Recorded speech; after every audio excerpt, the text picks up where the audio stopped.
We've all heard the horror stories of when good construction projects go bad.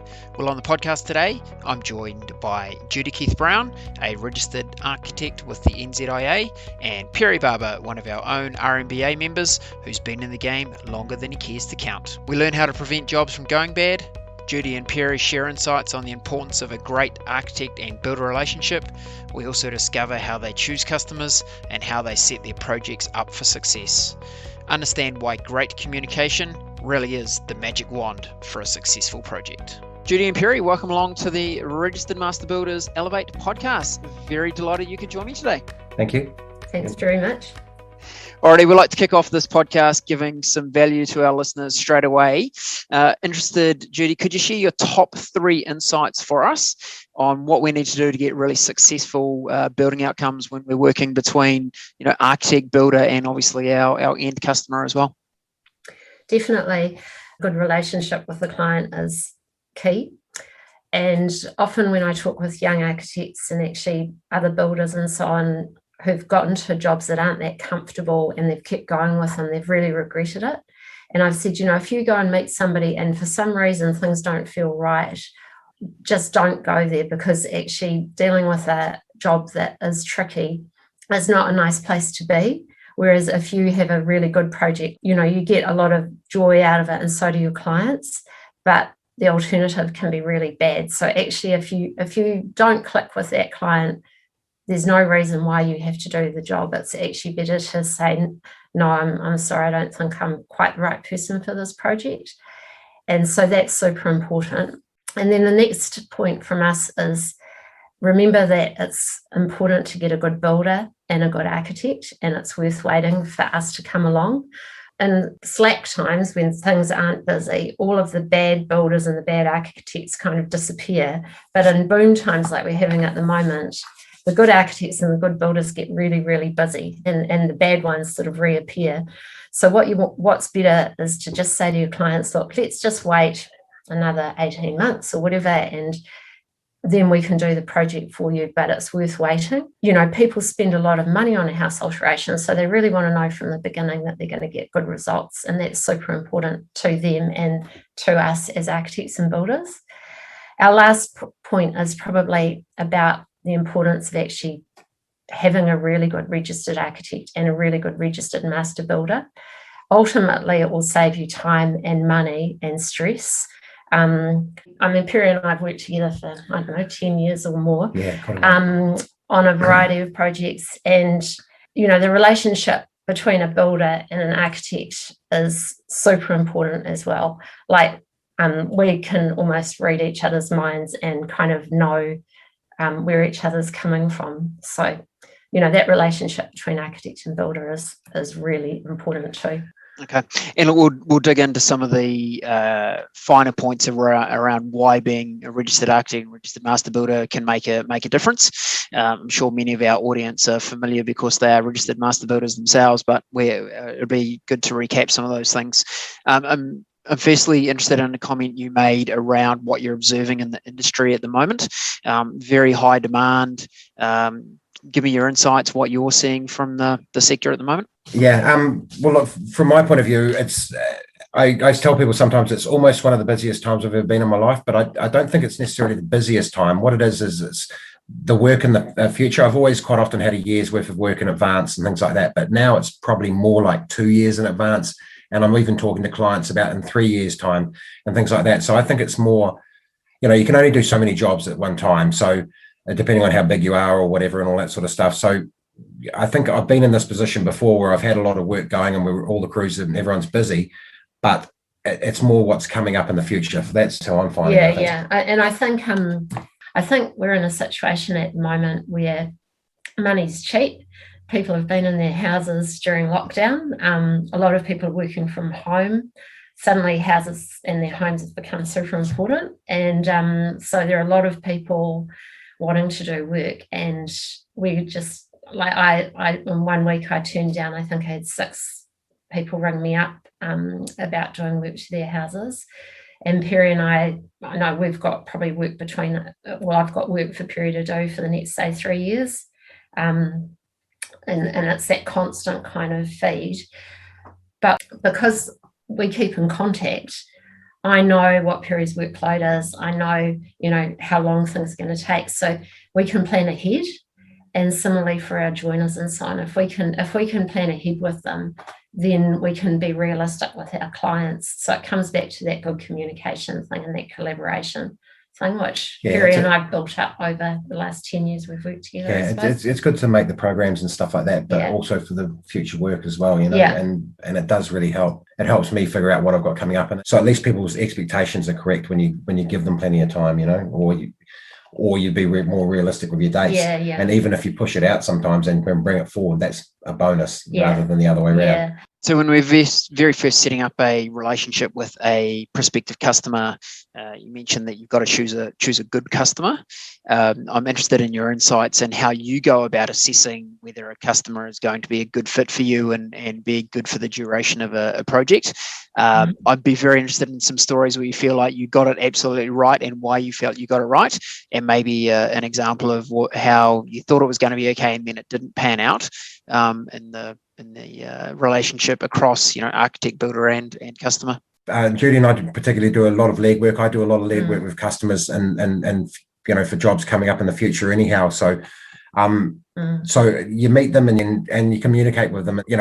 Most people are reasonable judges of character. I mean, you can sort of see if there's any butting of the heads or things like that, or some people unfortunately just you rub each other the wrong way, and I like to think that I could tell if someone didn't like me very much. So I would use that as an example. If they don't like me, they're not going to like me in 6 months' time when I rip their house to pieces, aren't they? So it's sort of, and if if they get along with you and you get along with them, then it makes it a lot easier, obviously. But and my judge of character, I think, is reasonably fair. And then yourself as Judi, when we meet people, it's not.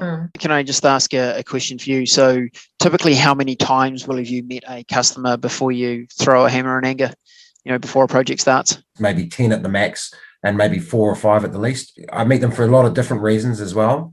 And then when the project's ours completely, then I quite often am on site and we plot the drains or do what we're doing, and I'm meeting them then as well. But those initial meetings before any, like as you say, before any work's done there, I would say a minimum of 5 times. For me, starting off as an architect, sometimes people say to me, "Oh, look, we can just bring you the existing drawings of our house. You don't need to come and see it." And they don't understand why I have to go to their house and why I have to measure their house. Like when I measure people's houses, it's not just to get the dimensions and work out how high the windowsills are and the ceiling and all of that sort of stuff. You actually get a really strong feeling about how people live in their houses and whether or not their houses are happy houses, or, people don't realise how much you pick up just walking in the door of someone's house, whether it's comfortable, whether they sit down for dinner, whether they actually cook, how many kids they've got, whether they read books, whether they watch TV, all of that sort of stuff. So I'm getting all this stuff when I'm in someone's house and meeting them. I did one project for a couple who lived in Australia, and I never got to see how they lived in their house, but I was fixing up a house they had here in Wellington. And so I had to just go off what they showed me in photographs and what they wore and so on. And luckily that job went quite well. But when we meet people, and I was thinking, like Perry and I went and looked, the other way that Perry gets involved quite often is I meet the clients first, and then Perry comes along with me and gives people a rough idea of cost fairly early on at sketch plan stage. Like the one we did in Newtown, I think Perry, I could almost tell he could sort of see these people were tire kickers and they weren't really going to go far with that project. And the house was scruffy and they hadn't looked after it. And, people who live in a house like that don't really have any respect for their houses. So you kind of know that they're not going to go and spend, $300,000 or whatever fixing them up. So there's actually not much point in us going too far down the track on that. So I get involved at that really early stage. The reason that I like working with Perry is because Perry's a really good communicator, really clear and really honest.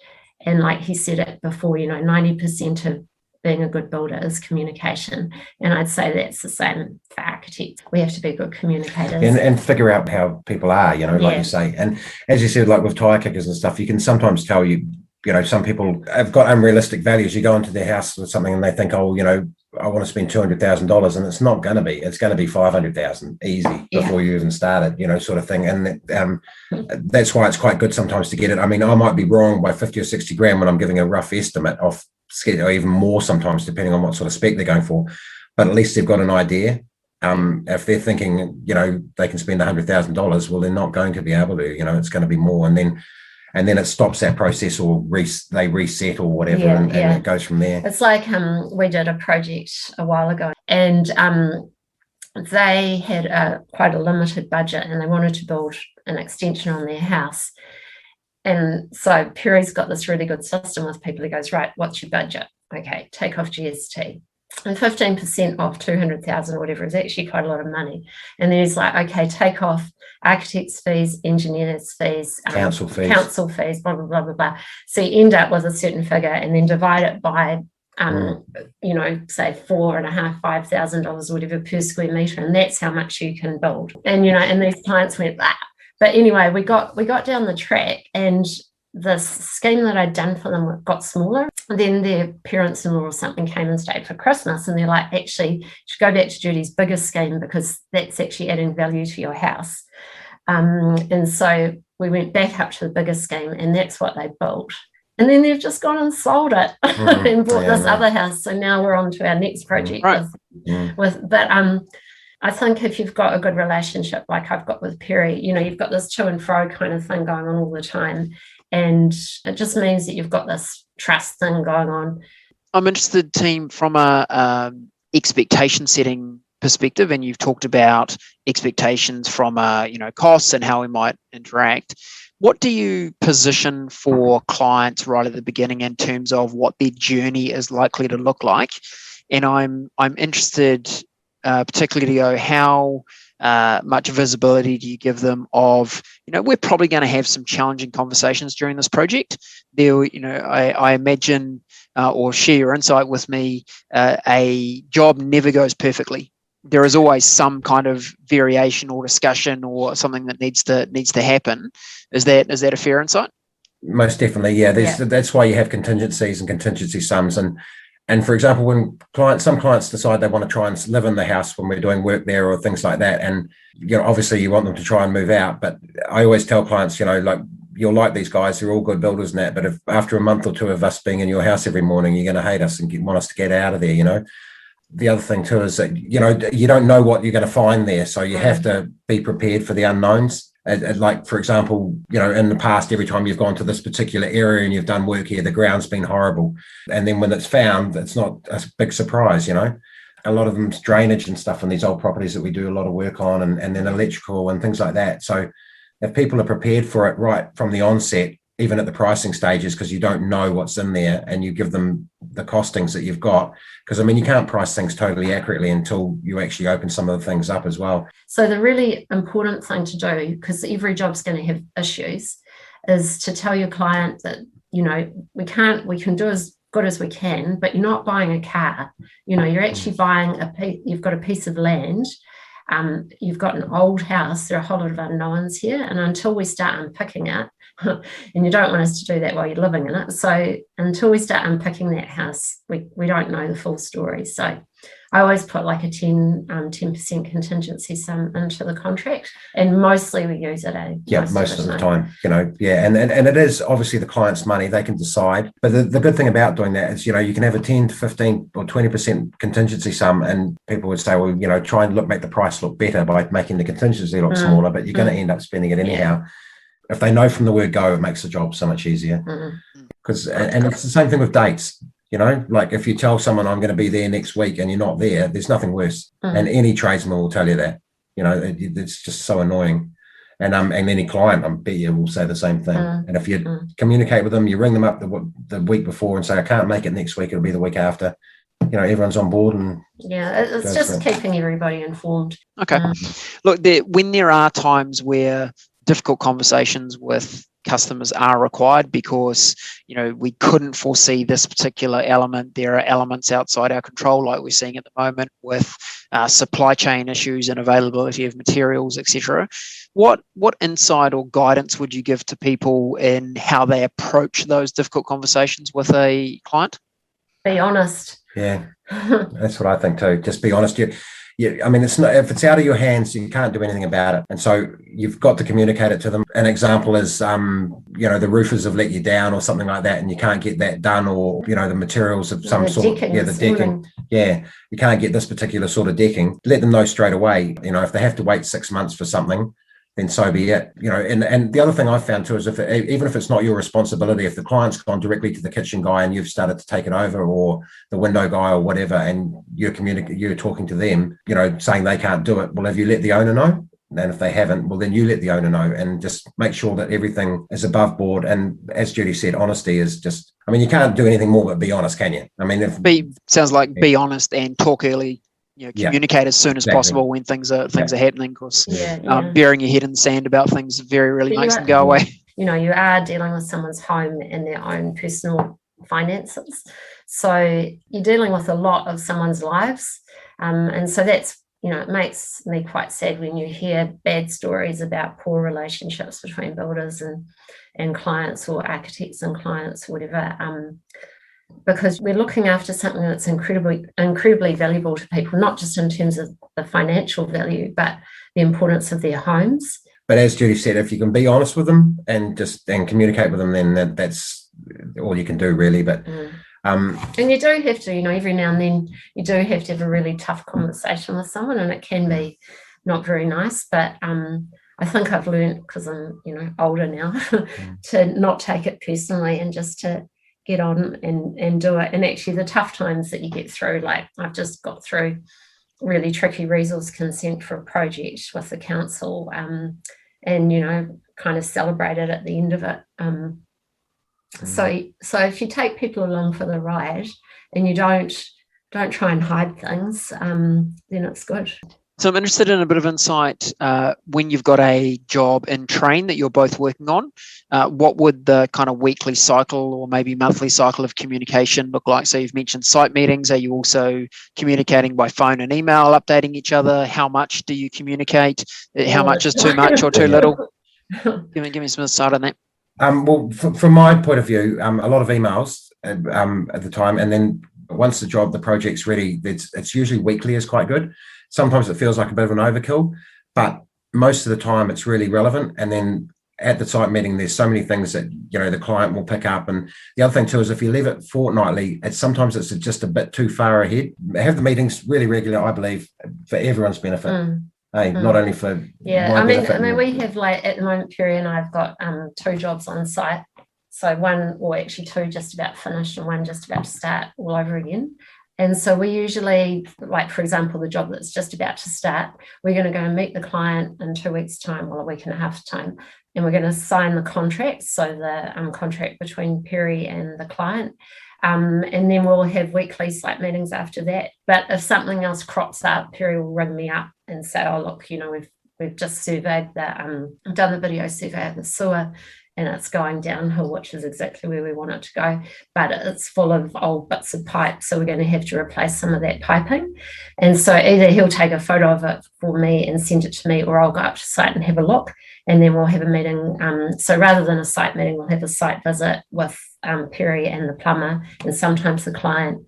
And then that can mean maybe there's going to be an extra cost on the job, so that's part of that contingency sum.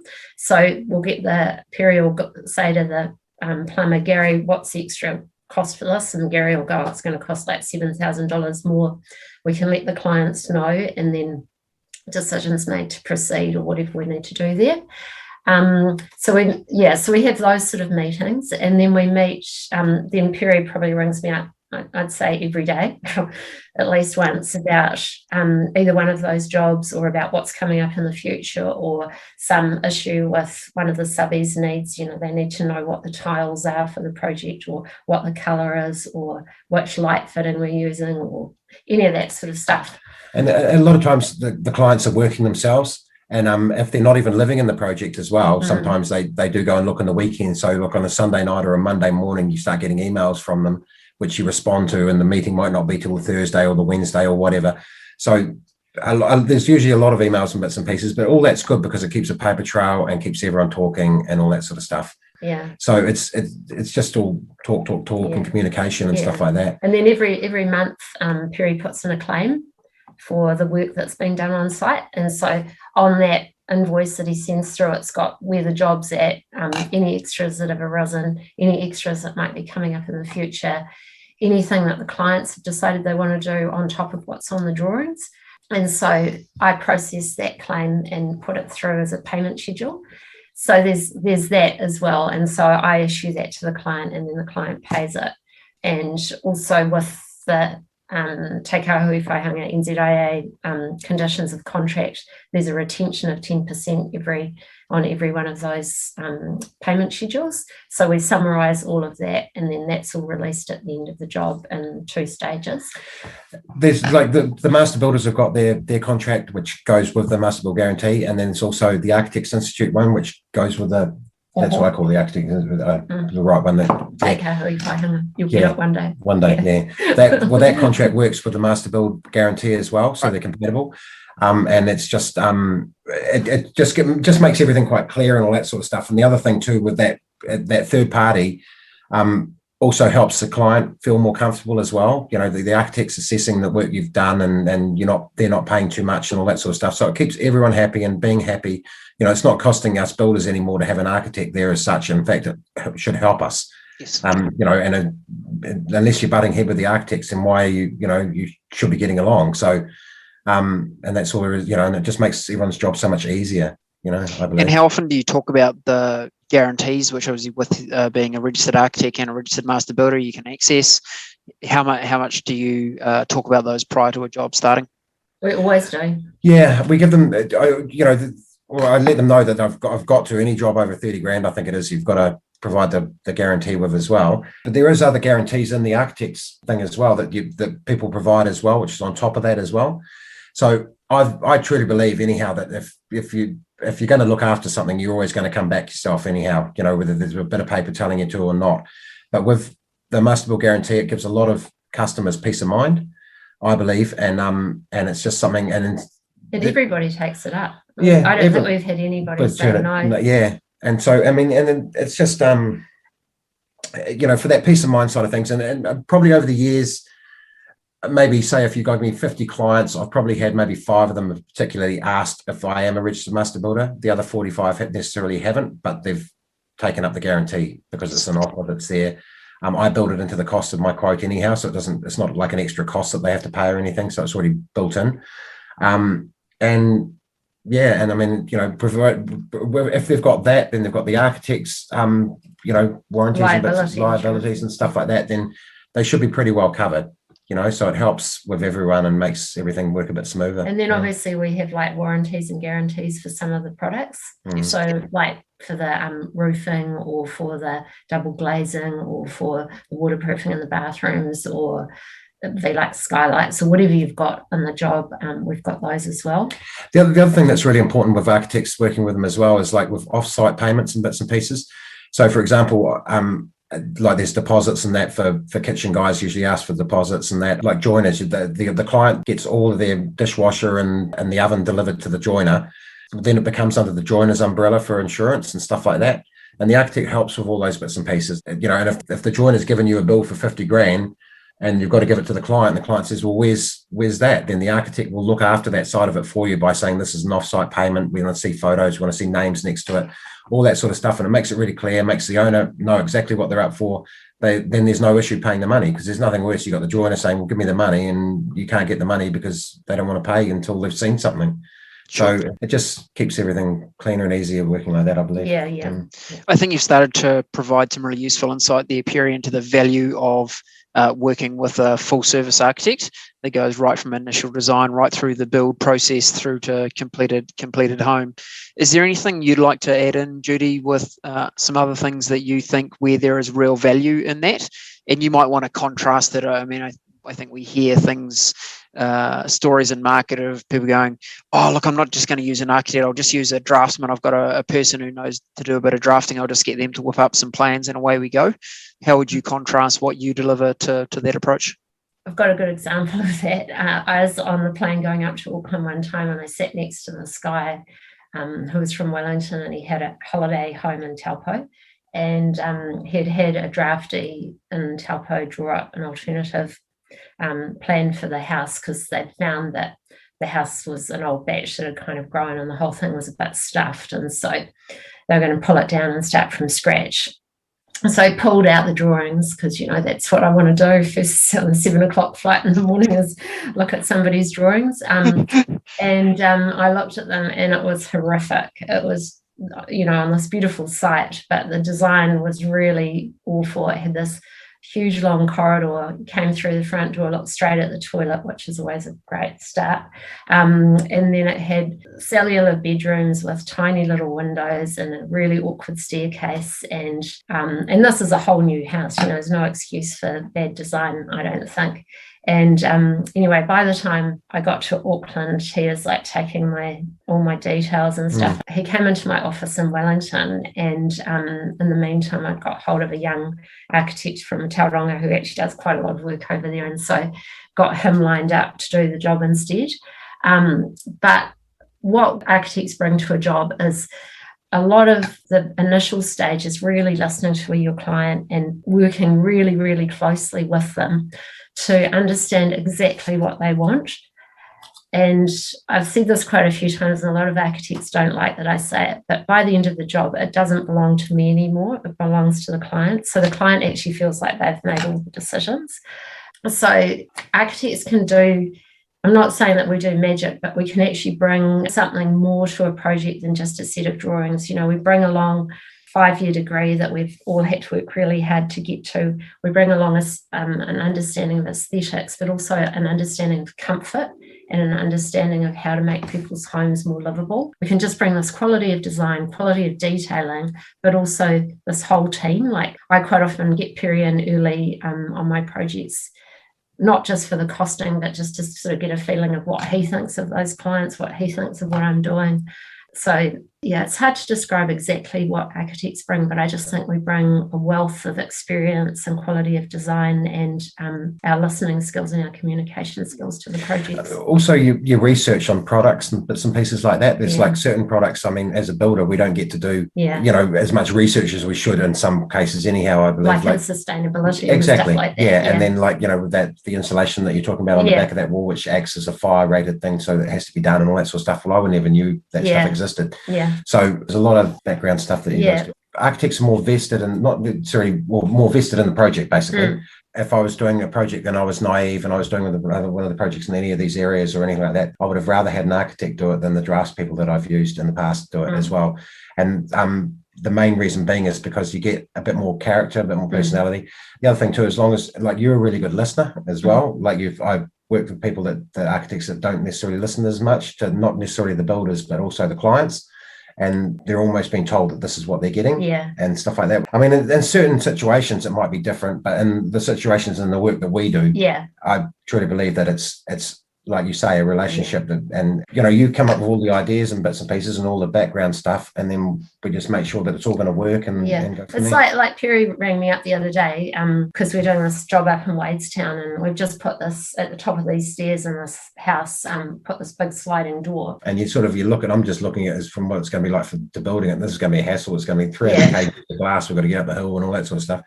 But then once it's in, as soon as it's in, it's just set that whole place off. Like when I look at architects' work as opposed to draftspeople's work, there's quite often, it might just be one element that really makes a difference. And like in that house, I think probably that big sliding door, and then we've got these 2 sort of box windows that have gone in, and they've just small things can make a difference. I just look at like a lot of the architects that I really admire, and they just do one little cool thing that makes all the difference. And it hasn't cost a fortune, but it really makes the project sing. And I think like Perry and I are getting more and more into sustainable design as well. And that's a whole other area where we're going to have to collaborate really quickly on to get up to speed for the 2050. Yeah, definitely. And it's like, that's what you guys do as well. So if you're working with an architect, they're specifying the products and bits and pieces. And if there's a particular product that I think, is superior or whatever, or something like that, then I can mention it to you. But if you've already done your research on it, then this is the one that we're going with and all that sort of stuff. So I think that value you bring, certainly at a design perspective, but also here in some how you've recounted, Perry, the value of the project being involved across the duration of the project. So it's not just about here's some good design and here's some nice drawings. Now go for it. You're staying involved in the project. You're helping with that communication with the client. You're interacting and getting things addressed as they go along. So it sounds like that's adding plenty of value as well. I am interested in the sustainability piece. What are you hearing in market? Are people starting to ask you for the sustainability? And are there two sides to the coin out there? Are some asking for it and some doing the why do I need it? Isn't that just going to cost more? What are you observing? Okay, yeah. From my point of view, a lot of people now we're finding that they're making provisions for future proofing for electrical cars and things like that, and solar and what alternatives they've got in the way of hot water cylinders and obviously with this gas issue that's come up now and all that sort of stuff, some people are a little bit worried about it. I think it's wise that everyone does it, and I think that there's a lot of just simple things like, for example, insulating under the floor, and which is a lot of stuff that get done now anyhow, and insulating the outside of block walls if they're in the ground with polystyrene as well to help insulate the wall from both sides rather than just one. Some simple stuff is really good and easy to do as well, and it's cost effective, which is helping. And people are being more aware of it. I'm finding that the clients that we've had, most of them tend to be quite open to those things.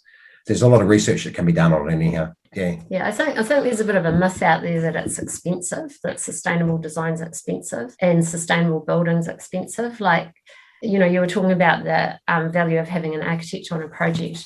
The thing that you need to do right from the beginning in terms of designing something is thinking about the orientation. Which way is north, where's the wind, how much rain is going to hit this wall, all of that sort of thing. So really understanding your site. And if you do something like face a whole lot of glass south or whatever, of course you're going to ask for trouble. So that initial planning stuff, that design stuff is actually really important to get right. And then Perry and I do quite simple things on the projects that we're involved in. Like, for instance, we always put under existing houses, we always put black polythene on the dirt under the houses to stop the moisture from rising. We always put good insulation between the floor joists. The house we're sitting in right now, my house, on the south wall, which is just behind the screen, we've got an extra layer of 50 by 50 batten. So we've made the wall 150 thick so that we can get extra insulation in there. We always do double glazed windows because they're part of our building code, but also we've worked out how to do that we've got windows that look Victorian but are double glazed single hung timber windows. And then we always do good insulation in the roof. Like Perry said, with concrete, we always put edge insulation and under slab insulation. And then with block, we always put sandwich the block inside and outside with insulation. And then more and more people are putting in warm roofs. And we're also doing a lot with PV panels and solar water as well. And then people like Perry was talking about future-proofing for electric vehicles. People are now starting to look at the use of concrete and steel and trying to reduce that use. And we also try to reduce waste. But one of the things that I'm really proud of is the most sustainable thing you can do is to fix up an old house. And we do a lot of that at Perry. That's what we do all the time, rather than getting rid of it and starting from scratch, because you're throwing away an awful lot of materials if you do that, and you're wasting a lot of good timber and so on. So we're getting better and better at that, but we've got a long way to go still in that area, I think. Yeah, a lot of people understand it and do a lot more research, and that's why it's always good to pick on other people's brains and stuff like that. But it's not just a one-person job too. I mean, I know you do a lot of research on it and stuff like that. I don't do much research on it for lack of time, really, basically, but some people know a lot more about it, and that's why I talk to people, share your knowledge. Yeah, exactly. Share your knowledge. If you do understand something and you've got a good idea about it, make it known. Let other people know, let the clients know, let the architect know, or vice versa. And what are some of the common mistakes you maybe observe in industry, not necessarily in your own projects, but other people's, or stories you get told? What are some of the common challenges issues that are arising, and how could they be avoided with this better communication approach? It's usually around budget, isn't it? It's budget. People don't like talking about money. Yeah, budget is the thing that people get into trouble with, where they don't want to talk about it at the beginning, and a lot of architects are really bad at that because they don't want to sort of lose the job or embarrass the client or anything like that. But you've really got to be realistic, and that's why when I said about Perry's magic way of working through budget, taking off GST, taking off fees. Well, yeah, working backwards. I mean, if you've got a kitchen and bits and pieces, you take all those figures out and all of a sudden you spend 150 grand and you haven't done anything. And then, so that gives you an idea of costings. But with budgets and bits and pieces, that's not necessarily a builder's job. That's with the architects. You guys know your budgets and stuff like that before what their budget is. The builder shouldn't really know that because it's not pricing or anything like that. We have to price it individually or independently without knowing that. But it's almost like sometimes you butt heads with a client over a payment or over something that's silly. Like, if it's something more major, obviously there's disputes and all that sort of stuff. But but the ones that are so simple and then they're turning into a nightmare for both people, they're really sad. I can't understand why that even happens, to be honest, but it does. I had a job, not with Perry, but with another builder a couple of years ago, and the job only had 2 weeks to go, and the client and the builder had fallen out. So I had this one person was on my landline, and that was the client. She was inside the house, and the builder was outside the house on the scaffolding, and they were both like having a good old moan about everything. To me, so I sort of was like flying on it here, and it was like dealing with two teenagers. We've only got 2 weeks to go. We're nearly there. It's going to be okay. But that comes back to that whole communication thing, and their communication had just totally broken down. And we got there in the end, but I really had to be really nice to the builder, be really nice to the client. But we're going to get there. What else do you need? I'll help you do whatever you need to do this. And finished result was really great, but man, it was hard work. So it's that sort of communication thing that I suppose we talked about at the beginning that's just essential, especially when things do go pear-shaped. And people should go back and not walk away, and they should just own up to whatever the issue is and sort it out, because a small problem quickly becomes a big problem. People say, word of mouth. There's a lot of plumbers and electricians that don't even advertise because they've got their builders and then they get their referrals and things like that. It's the same with builders over a period of years. Like the first 5 to 10 years of my self-employed building career, I would have advertised in the yellow pages, and something like 70% to 60% of my work was coming from there. Now it's probably 5%. And some of the time I can't even do them, and they're just little jobs or whatever and things like that. And the rest of it is from clients that I've had in the past through Judi and for other architects and things like that. It's just, that's what it is now mainly, rather than the other way around. So if you come back and you sort something out, if there's any issues and stuff like that, even if it's not necessarily your fault, if it keeps the client happy and it's no real bad skin off your back sort of thing, then it's definitely worth doing. Yeah, definitely.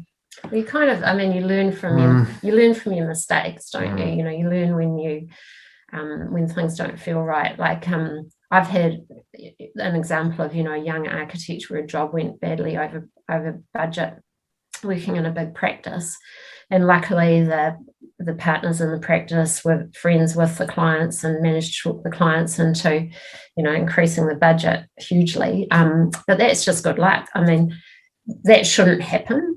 As soon as you sort of start getting it as an architect, if you start getting a feeling like the job's going to get really, really expensive, you've got a responsibility to go back to your clients and say, look, I know you really want those steel framed French doors or whatever, but actually your budget is way over and we need to pull back.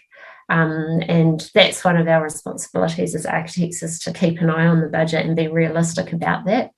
And I think, like working with Perry, he brings that sort of stuff up with me, but also I think we're both quite good at looking at a house or an extension or whatever we're doing and saying, is it really worth spending all that money on those gold taps or on those steel doors or whatever? Look, this is a better option to the client, and presenting it in a way that doesn't make them feel like they're losing out on something, but just being more realistic.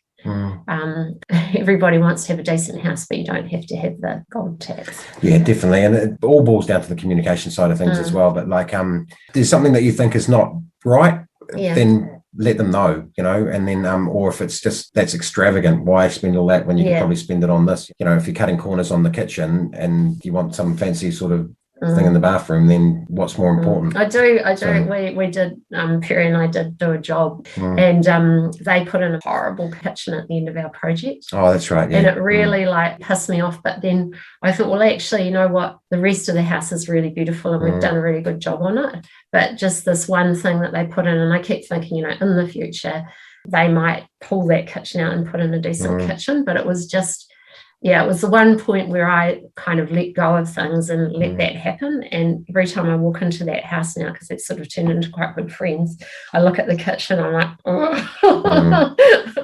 how did you let that happen? How do we let that happen, Perry? How do we let that happen? That was pretty adamant. We let ourselves down on that one. Look, let me reflect in closing on some of the key points I think you've raised. The first one, I think that communication is key. Your point at the outset of that 90% of a successful building outcome is communication. So I think our listeners could take that one on board and learn a lot. Setting good expectations at the beginning of a project is really, really key.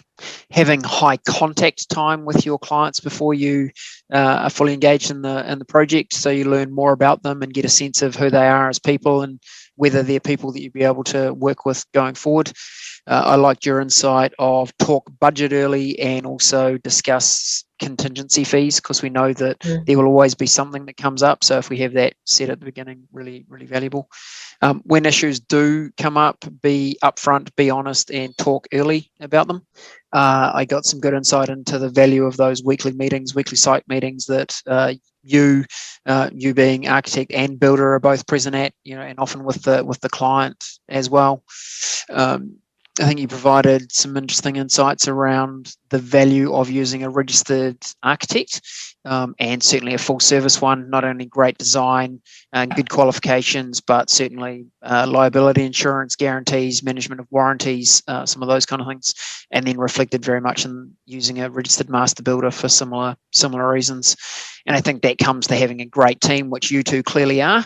And if you can have a great team, but also with those professional bodies sitting in behind you, then clients are likely to get a good outcome. And your insights around sustainability doesn't have to be necessarily more expensive if you do it with good design. And that your biggest sustainability tip: fix up what you've got, don't build new. Now, and I'm absolutely paraphrasing that last one, because I know that wasn't the full sentiment of your insight there, Judi. But I did like that use of using what we've already got. It's a good way for us to think about the earth in a whole lot of ways. Is there anything else you'd like to add in closing about how we go about achieving great outcomes for our customers? I haven't thought about that question, but I mean, you can just say how wonderful Judi is now to work with. Clearly good team. Definitely.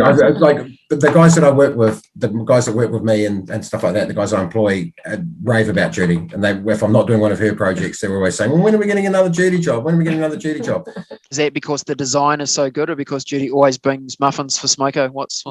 No. It's a little bit of both. It's not only the design, it's also the listening as well and the communicating. That's the first thing that really struck me about Judi, is that she listens and works with you rather than telling you what to do and going from there. And there's no egos and stuff like that. So that's what I believe in here. That's why.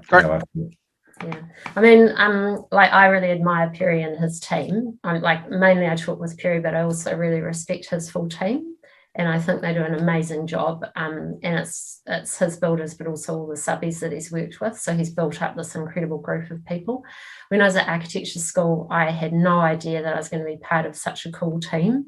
And my kids are like, wow, Mum, how are you friends with all those cool builders? And that's really special to me, that some of my best friends are builders, which is kind of weird. Well, not weird, it's just something I didn't expect to happen. Sure. As a sort of nerdy kid going through university. And I think that issue that Perry brought up before, I think is going to be a really important one for our industry, which is looking after our mental health, looking after our well-being, making sure that we don't all get burnt out, just learning how to say no. We're actually too busy, and if you want to wait, you can wait, but if you can't wait, I'm sorry, I can't do your job. I think that should be sort of a go-away lesson from today's talk, because my dad's got this saying, if it's worth it, it'll wait. And I think patience is so important in the sort of moment we're in right now. It's just to be patient and just take good time, and then you get good results. There's no point in rushing things and making mistakes. Yeah, or doing something and then saying, well, I wish I'd done that. Yeah. Or compromising. Yeah. As well. Yeah. From a client's point of view, if they had a really good feeling about that architect, there's probably a reason why. Stick with it. And if you couldn't do it and they go somewhere else, and they didn't have the same feeling, and then they get the finished product and then they regret it. And they didn't save themselves any money. All they did was save themselves a little bit of time, but they didn't get what they wanted in the end. So, and we don't want to have to go and fix it in exactly. time and either. all they've got is the rest of their time to sit in the house that they regretted. Yeah, Perry and I have unpicked so many bad jobs. We don't want to have to do that in like 5 years' time, fix up all the mistakes that people make now. Indeed. Yeah. That's probably one thing I do really enjoy about building, and I think a lot of builders would as well, is one of those jobs that you never stop learning, and things like that. So it makes it quite interesting. It's not something that you get to a point where I don't need to know anymore. If you're open to learning and stuff like that, then it's you get great satisfaction out of it, and you're learning something. You can learn something off the worst guy on site, and things like that. That there's a different way of going about different things and all that sort of stuff. And that's what I find part of the fun of being a builder as well. And then I'm sure architects have the same thing. There's so many different ways about doing it, and you can do it this way or that way. But I find that really rewarding anyhow. So, growth mindset, vitally important.